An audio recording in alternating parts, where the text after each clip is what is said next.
वाठार इथं हजरत दावल मलिक पीराचा उत्सव सुरू असताना सोमवारी सांस्कृतिक कार्यक्रमात दोन समाजातील युवकांमध्ये वाद निर्माण झाला होता। त्यावेळी वाद मिटवण्यात यश आलं होतं।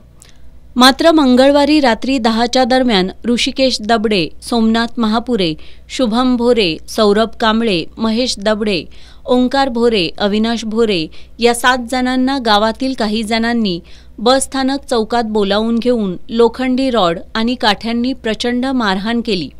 यामध्ये ते गंभीर जखमी झाल्यानं त्यांना उपचारासाठी रात्री CPR मध्ये दाखल करण्यात आले।